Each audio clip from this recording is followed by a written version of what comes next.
starting med school, hopefully until fall of 27. So I have roughly a year and a half to fill the gap with something substantial, mainly for my daughter's sake. I got her into a really good private school locally, and I was able to secure a lot of funding this year, but there's no guarantee I'll get funding next year. So ever since I got her in, I've seen how much she's been thriving. I've made it my mission to make sure that worst case scenario, I can still make sure she stays in an advantageous position at the private school. So with that in mind, I am currently, I start an instructional technology master's program in January. I think it's a 36, hope to be 30-hour program. So I'm hoping I can make something happen sooner rather than later for my daughter's sake. But other than that, let's see, how did I get here? It's quite a story. Well, I think it's best if I start maybe 5 years ago or so. It's in COVID, August of 2020. That was when I decided for the fifth and hopefully final time to pursue medicine. I had tried 4 times prior, but it seems like every time I tried, life had other plans. Or rather, I wasn't prepared for the storm. It's like the storm is always brewing, right? No matter what we're doing, where we are in life, the storm is always there. We just don't always know how it's going to manifest. It can be an emotional storm. It could be a physical storm. It could be environmental. That can change the course of everything. It could be COVID. It could be a pandemic. Many different types of storms. So with my past failures in mind, I knew that I would need to strengthen myself physically, emotionally, spiritually, in order to take on this journey, especially now, because I was a single father at the time. So kind of chose the most difficult time that I could to really lock in.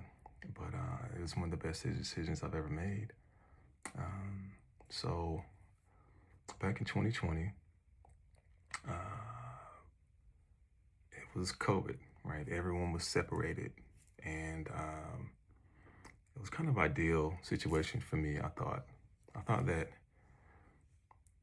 if I could, put myself in a bubble, if I were born in a vacuum, there's no impressionability, just myself and my thoughts, and of course, whatever means of sustenance that we have, right? And there were no distractions, nothing, no negative energy from anyone. Like, who would I be? Who would the person I become? So I started really thinking this stuff. I was like, man, something doesn't feel right about my reality, I didn't like the way I thought. I didn't like the way that I felt quite often. I didn't like the way that I reacted when some people would say certain things. And I'm like, man, something's not quite right. I couldn't accept that. I knew something was very wrong, but I didn't know exactly what it was. But I knew that I wanted to become a neurosurgeon. I've known that since I was maybe 9 years old.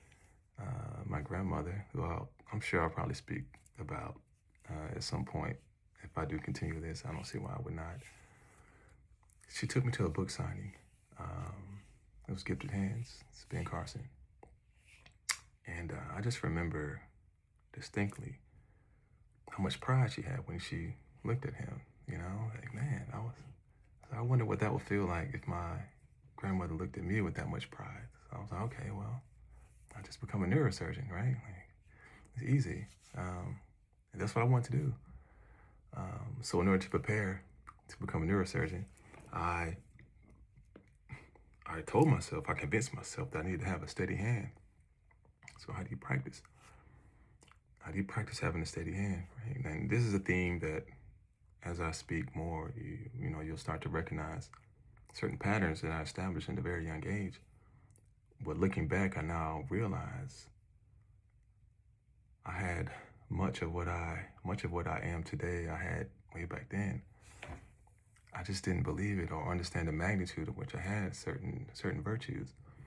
Um, so practicing having a steady hand. So okay, well, I always like hot sauce, Texas Pete hot sauce.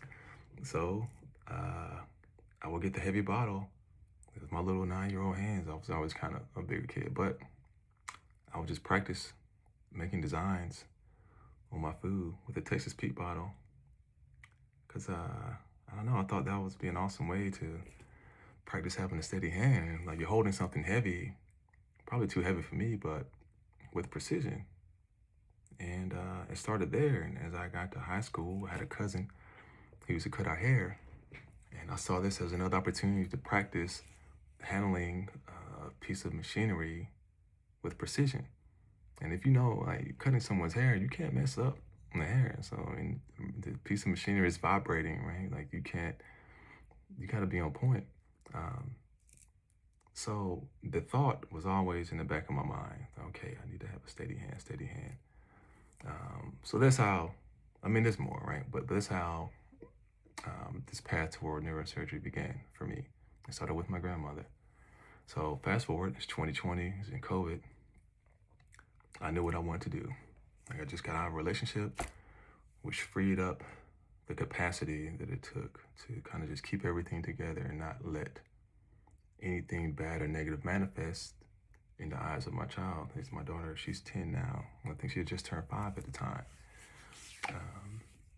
So when I became free, when the extra capacity presented itself to me, I took advantage of the opportunity. All the gyms were closed, no one was calling or texting to go out or anything. And I was like, man, I think this is my moment. At the time, I was 280 pounds, and I'm 192 now, by the way. It didn't take me 5 years to lose the weight. I lost it relatively fast, but just to give you, it's a visual, I suppose. Yeah, I'm 192 now, but I was 280 when I started. And I was like, okay, my reality is very wrong.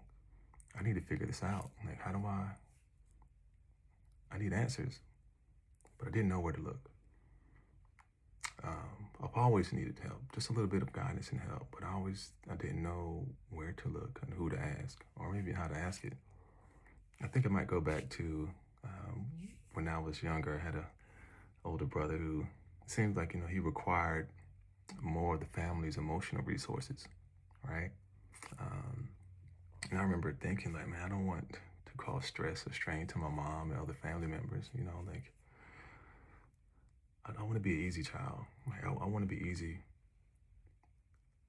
to be around for my parents and from my family members, so I never felt comfortable sharing what I had going on, because if it was anything other than just great things, happy thoughts, I felt like I was being a burden, and I didn't want to be a burden. So I always just kind of at a young age, look within, don't bother anyone, like don't stress out anyone, which actually came to benefit me later on in life. And I'll explain. So COVID, 2020, I needed answers. I didn't know where to look, so I looked within, right? And in the process of me looking within, the only source of fuel and energy that I could find was my future self. I would visualize, okay, 10, 15 years from now, this is the man that I want to be, right? This is the physician that I want to be. So I'll think about my day-to-day interactions with patients. What are these interactions going to look like? I think about my impact on the community. What's that going to look like? And I think about how my family will look at me with pride, maybe, like, and I could feel it. It was really me. It's a version of myself that existed. It was real. So I was able to convince myself that it was possible to attain this, what I thought, better version of myself. So how do you do that? Like, how do you be your best self? You know, how do you do that? So I was like, man, I don't know, So I knew there was a way for me to figure it out. I just didn't know how. So out of desperation, I really started to look deep and dig deep and focus only on the things, my own thoughts. There was no music when I was working out and I was running. I felt like the words of other people, your favorite artists, they didn't seem to matter as much with what I had going on. And that's not a knock on anyone's artist, but I had to eliminate music from my life because it was a distraction. And by that time, I didn't have social media anyway. I kind of started seeing the pitfalls of social media. Just it's in our nature to compare ourselves to other people, and we add negatively when we do that. We inject, we inoculate these thoughts of inadequacy or not being enough when we compare ourselves to the highlight reel of everyone else's lives. It's kind of similar to when we putting together. I did play basketball, by the way. A basketball tape. You're sending off the best of the best to these colleges, and these universities and coaches because you want to impress them. And many years ago, it's probably been 10 to 12 years since I been on social media. Um, I felt myself comparing myself to other people, like where I'm at in life versus where they are. I'm comparing my everyday average life to a highlight reel. And I was like, wait a minute, this is not the right way. Let's eliminate that. So I did. So there was no music. It was almost like I was just feeding off myself, my own energy, almost cannibalistic. I think there's some athletes that are like this, where they feed off their past performance, and they fuel themselves because they have to live up to something that they already did, and that keeps them going and going and going. You get to this place where you're just never satisfied, especially if you've done something amazing, something great. Like, you got to sustain that, like you built up all this hype because of your performance, and you got to maintain it. So you kind of got to feed off yourself. You use yourself as fuel, right? And that's what I would do. I would visualize. I could see who I was going to be, and I would get goosebumps. And I would use that energy during my runs, during my workouts. Like, I only thought about the things that I wanted to think about, the things that I felt were important. But that wasn't it. There were things about my certain thought cascades that I did not like. I was not okay with the way I reacted sometimes when some people said certain things. So I went through what felt like my entire essence, my existence, to try and get to the root of every cascade that I had. Every thought that I had, I would examine it meticulously, almost on the cellular level, right? So if someone said a thing and I felt some kind of emotion about it, I felt moved when I didn't think I should be moved. I'm like, okay, hold on. Why did I just feel that? Was it something I ate? Did I not get enough sleep? Was it something about this person, the way they said that? Like, was it something about they were wearing or what they were wearing? Like, how did I feel about this person at the moment that they said the thing that started the unfavorable cascade? That's the level of detail and attention that I paid to every aspect of myself. And I went through and I started examining everything. I got, okay, so it wasn't what I ate. It wasn't how much sleep. Was it something that happened the past week, month, year, 10 years, 20, 30 years? I went back as far as I possibly could to the root of every undesirable thought that I had. I got to the root of it. And in the process of this deep, meticulous introspection, I discovered that a lot of who I thought I was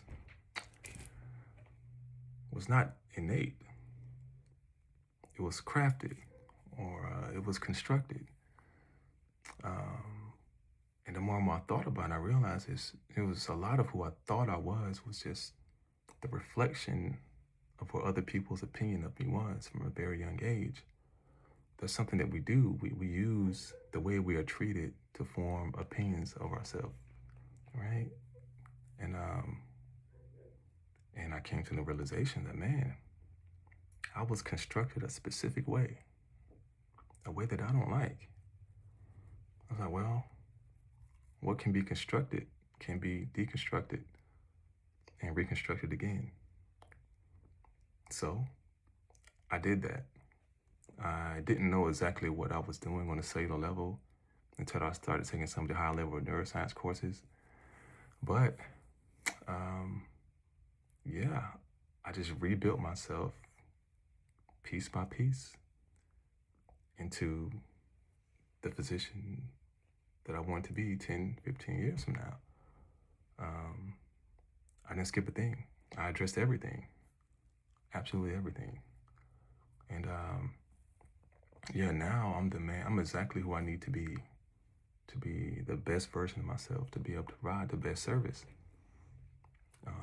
for future patients, the community, my family.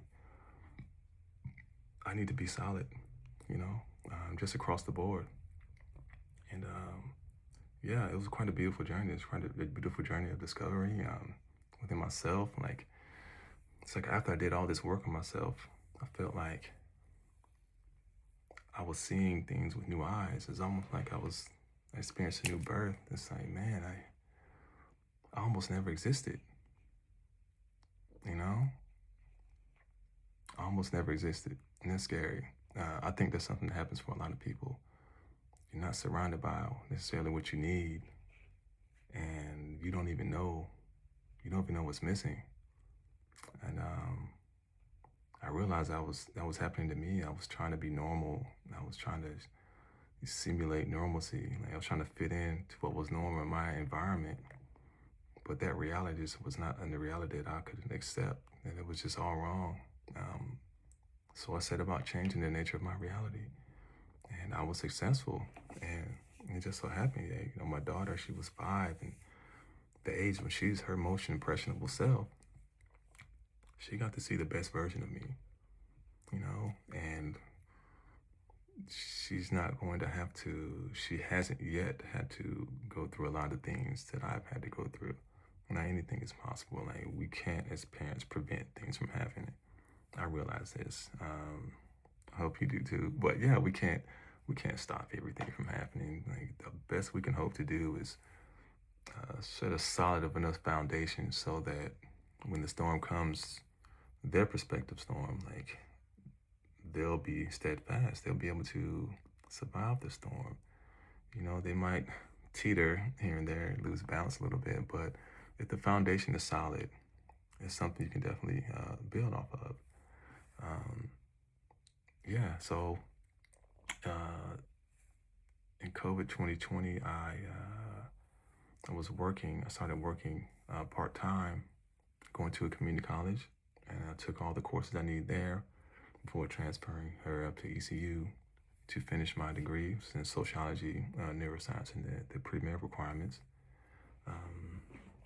But yeah, it's just been a remarkable journey, and I get so excited, you know, because I'm always looking at things with excitement.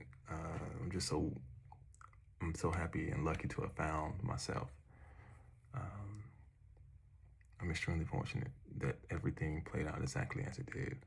Now, it's hard for me, you know, I was asked recently, I'm like, what would you tell yourself if you could go back and tell yourself anything? I don't think I would tell myself anything. Like, yeah, I'm a non-traditional student. Yeah, you know, a little delayed. You can think of all the reasons that you would change things, but I feel like I am exactly who I need to be at the moment. I need to be this person.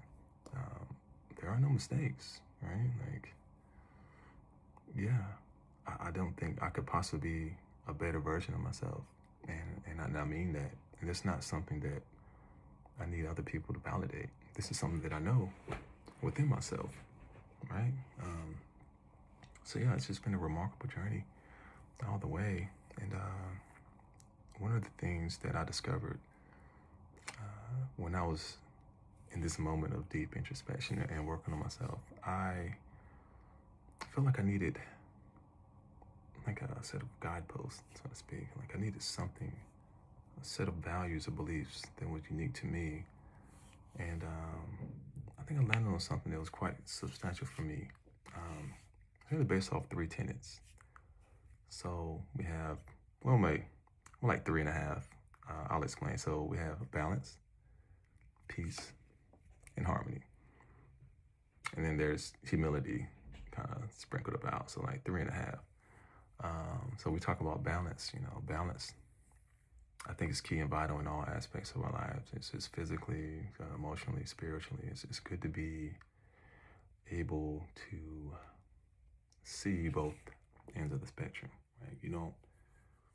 If you teeter too far this way, you lose sight of what's going on over here. You lose understanding of people that think different than you, right? I think having that balance, being able to see things and understand the entire spectrum, and in the course of trying to find balance, if we're talking in physicality, if you're balancing, you're working those fast twitch muscles, right? You're trying to stabilize. The same thing spiritually and emotionally. Like you're trying to stay stable. Like you're gonna wobble a little bit, right? But the goal is to stay upright, centered, at peace. So balance and peace. I want to always be at peace with my own decisions, and sometimes more importantly, peace with the decisions of other people. I think it becomes difficult to be at peace with the decisions of other people because I think sometimes we inject how we should feel into the actions and decisions of other people, but it's not always about us. Being at peace with the decisions of other people is saying like, okay, you are allowing emotional space for people to be who they are, as it should be. You don't have to be like I want you to be. I don't want you to be anything but yourself. Like it's okay. I mean, even if when it comes to something like a thing of racism, like there's emotional space for you to be racist, right? Like it's okay. It doesn't affect me, right? I am at peace with all of your decisions. Now, of course, there are extremes. It's like if someone does you harm or things like that. But for the most part, most people are not just out here, diabolical, just trying to just cause as much harm and destruction as possible. Now, there are some, but yeah, I mean, learning how to be at peace with the decisions of other people and with your own decisions just brings you a complete different level, like that equilibrium. It's just like, man, you almost feel as if, you know, you almost feel invincible, right? Like only the people that matter can move you emotionally. It's like that. It's just emotional regulation, like emotional access. Like who are you giving access to emotionally? Like there's something that has to be earned over a period of time. Like you have to be able to trust someone with your emotions, because not everyone has your best interest in mind. So yeah, being at peace with the decision of other people it's just a phenomenal thing. And last, we have harmony. I strive to be in harmony with the people that I find myself interacting, and also with the environment that I find myself in. Like I want to allow enough room for me to be me, and the other me's in the room to be them, so to speak. So there's me's, and then there's other me's. We can all coexist. Like I don't have to be so much me that the other me's don't matter. You exist in harmony. It's like you can flow with people. And I think what kind of binds the three tenets is humility when it comes to peace, and particularly being at peace with the decisions of other people. You have to let go of yourself to be at peace with someone else's decision and not have it negatively impact you. I think it takes a certain level of humility, and not everything has to be about me. Not everything has to be about you when it comes to other people. It's okay for other people to be exactly who they are. Like it's all right. When it comes with balance, it's realizing that you don't have to know everything. Right? I think you can seek understanding and be curious. I think curiosity should always be at the forefront, right? You want to be able to understand other visions, like really understand other viewpoints other than your own. And that takes a certain level of humility, knowing that I don't know everything. I don't want to know everything. Like I want to always remain curious, right? And it comes, with harmony, like humility and harmony, existing in harmony, and not being so much of who you think you are, or just trying to be such a dominating presence that you invalidate other people. Like it should be an equal exchange of oneness, kind of so to speak. You know, it can be a dance. It can be a beautiful dance, and it can flow, and it can be harmonious. You have to give in order to take in this kind of respect. What I'm trying to say. So I think the humility aspect is kind of interwoven in the three of my personal tenets. So peace, balance, harmony, and then it's kind of they're linked together by humility. Um, so yeah, I don't, that's just an introduction. It's kind of a long introduction. We'll see how it goes. I'm not sure when I'll be able to upload this, but today is I think it's January the 6th. But yeah, that's kind of a long introduction, but I did want to get something recorded and just kind of get comfortable on camera. But yeah, so I don't know what the next topic is going to be. There's just so many. But yeah,